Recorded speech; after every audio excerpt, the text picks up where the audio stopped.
I've unmuted everyone. Does anyone have a question they would like to ask?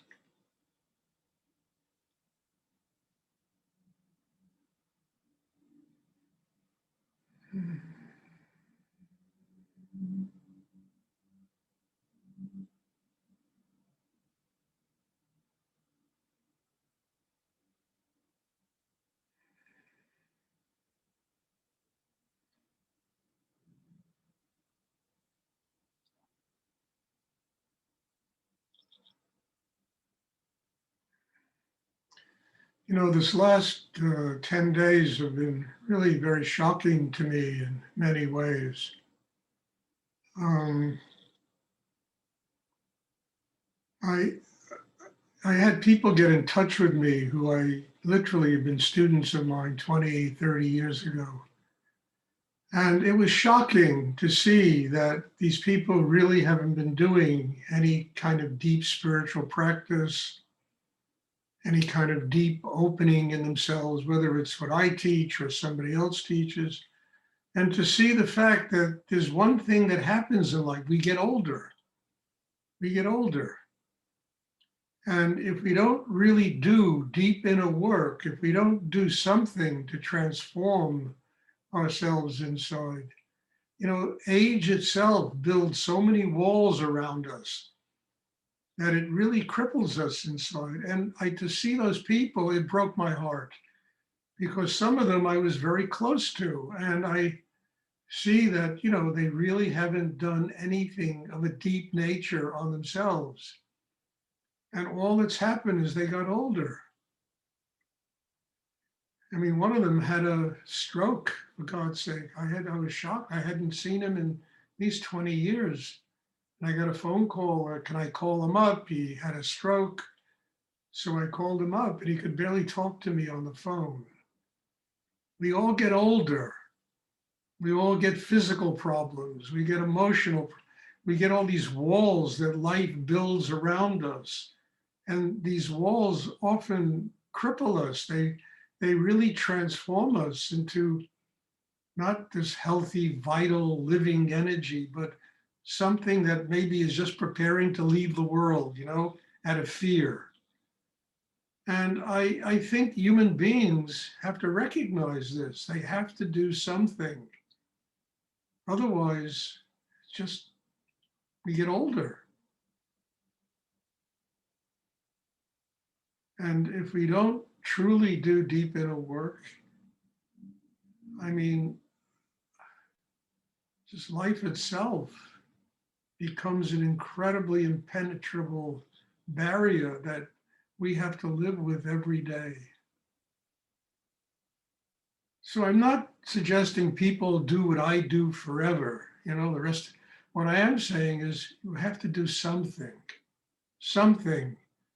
that is not just some sugar-coated spiritual thing that, that doesn't really take you anywhere. It talks, a good talk, but something that really takes you deep inside yourself, something that enables you to transform time, age, into, a vitality, into youthfulness, into, an energy that is resurrecting itself all the time.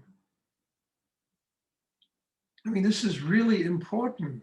I mean this, And to me, it was shocking to see these people because some of them, one of them was a student. I used to play racquetball with them all the time. I mean, and bingo, 20 years goes by of not doing anything deep in themselves. So what happens? So I'm just saying that this is really an important element of spiritual practice. We cannot take it for granted. We can't assume anything. We can't put it off because what happens is we just get older.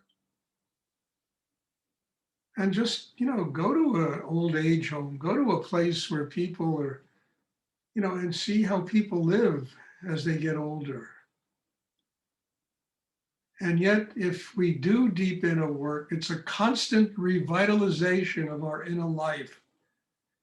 You know, it's a constant resurrection of ourselves that gets us closer to God, that allows more energy to flow through us, that gives us a deeper sense of wisdom and knowledge about how to live life, what's real, what's an illusion, and the craft of being capable of transforming all of the stuff that so cripples people as they get older into life-giving energy. We become the children of God, you know, children of an energy force that is endless in the universe.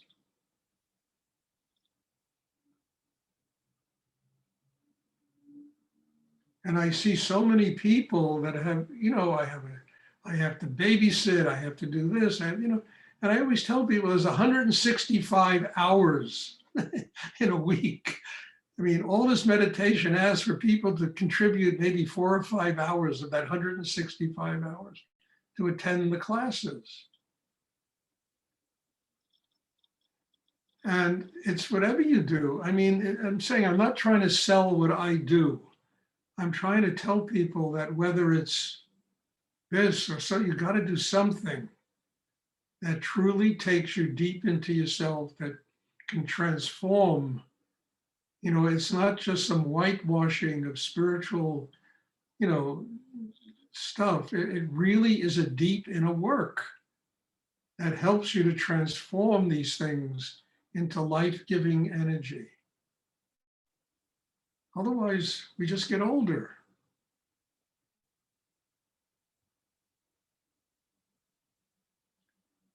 And we have whatever time the universe gives us before one day we leave the world. And whether or not we have to come back and do this rigmarole of suffering and difficulty and wars and, you know, madness that goes on in the world, you know, it depends on the work we have done inside ourselves in our lifetime.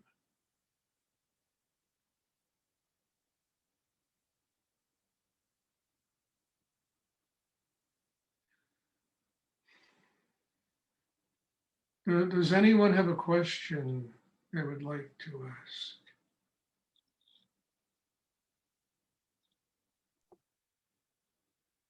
I hope this is clear. You know, I'm not trying to threaten people. I'm just saying, make the moment work for you. Use it as a tool to build a spiritual life. Use it as a tool to build a connection with God, higher energy. So all we have is this moment. But this moment becomes the next moment and the next one, and that the next moment becomes the present. What we do with the present determines what our future is going to be.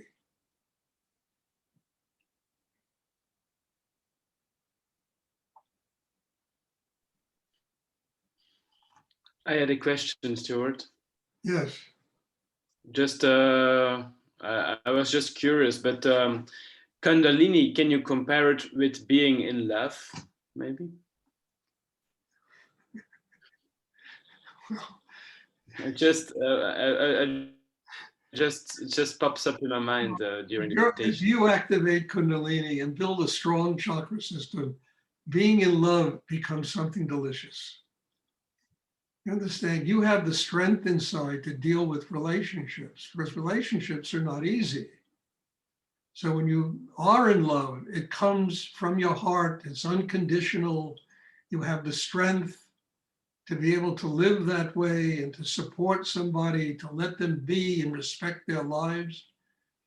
But that all is an outgrowth of doing deep inner work. Otherwise, sometimes, you know, love and relationships, I mean, it's a huge struggle that goes on in the lives of people. And in order to do it consciously, we have to have a system inside that allows us to do it. So when you activate Kundalini, you have to have a really strong inner life. And then the heart will open unconditionally. And then you can let somebody live in your heart unconditionally. You can love them. It works together, Paul. It really works together. I mean, You know how many people I've had where I had to sit and talk about having to work out their relationships? I mean, I became like a psychological expert on how to fix relationships. I mean, I once told somebody, I said, look, if you stay with this person, I will love you both. If the two of you get divorced, I will love you both. Please try and sit still, Flavio. Hello, try and sit still. If you get divorced, I will love you both. You got to work out the situation. I can't do that for you. You both have to get big enough to where you can truly support each other and love each other unconditionally. Well, how do you do that? You got to build an inner life that's strong enough to do it. And that, one of the things in it is the activation of Kundalini, which enables us to love unconditionally in this world, especially the person who we are supposedly in love with, our partner.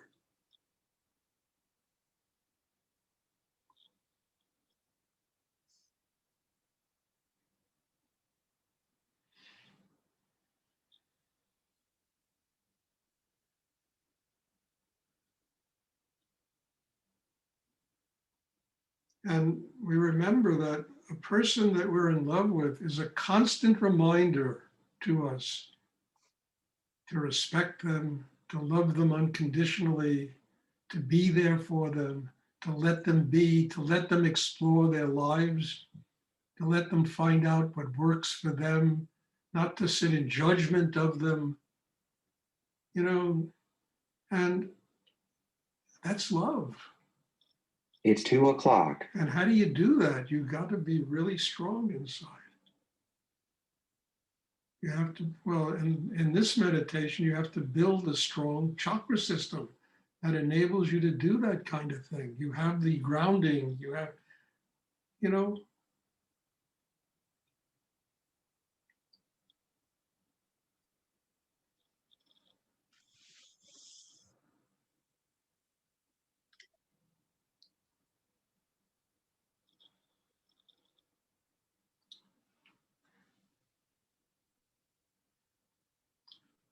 I mean, love of that nature is a very fast path to God.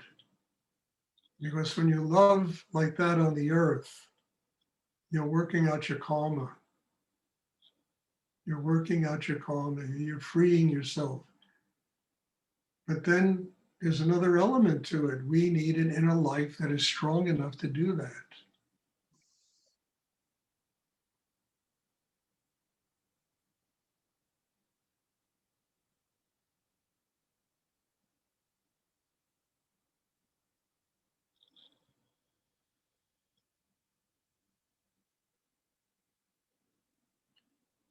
Does anyone else have a question they would like to ask? Stuart, Yes, Larry. can you talk more about how building a strong inner life so enables us to live from a place of joy? Well, it's just what I talked about. Yeah, no, it's the same thing. The same thing, Larry, Yeah. It's exactly what I just spent 10 minutes talking about. I mean, look, joy, love, happiness, very fleeting emotions. And generally, we experience them because of objective things that happen to us. But they're fleeting, they're transient. One moment we're happy, and a half hour later we're depressed, we're unhappy, we're lethargic, we're spaced out, in order to sustain that, it gets back to what I keep talking about. You got to build a system inside that enables you to sustain joy, to sustain love, to sustain non-judgmental living, to sustain forgiveness, compassion. You got to be really strong inside to do this. Otherwise, we're like a leaf in the wind. We meet somebody, we fall in love. It's great. 6 months later, we're fighting with them, trying to work out our relationship with them. And why? Because we don't have a system inside that can truly let them be, that can be joyous, without,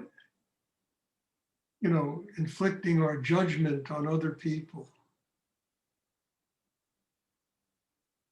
But these are very important elements in the development of a spiritual life, because you got to remember we're born on the earth, there's a reason for that. Working out karma, and you work out your karma by being able to keep your heart open and to be able to live here with unconditional love, with, as I always say, to be a servant of God and to be a servant of the people in your life. And not to get caught up in your ego and your rightness and your mind and your opinions. I mean, I've been reading a great book. You should get this book. I read this, he's a poet named Kabir who lived 500, 600 years ago. And it's the closest thing I've ever read, in those kinds of books to what my teacher taught. Because he says it's all bullshit unless you are connected with God. I mean, he says Islam is bullshit. I mean, the guy was Islamic. Islam is bullshit. Hinduism, Shiva, all of it is nonsense unless one really has a connection with God. And the guy would have gotten himself killed today, the kind of things he says. And I agree, it's all nonsense unless one has a system inside that can sustain a connection with higher energy and that can love life unconditionally. Because whatever it is that's around us and we experience, it's a manifestation of God, it's sacred. And it ultimately comes down to being our teacher.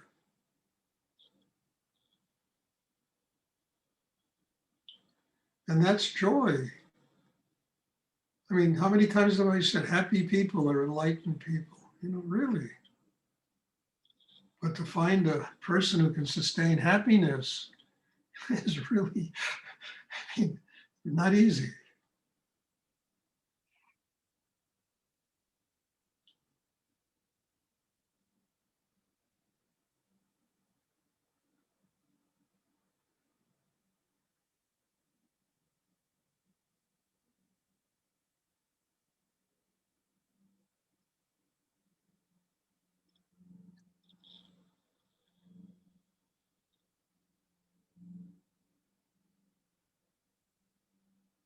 Does anyone else have a question they would like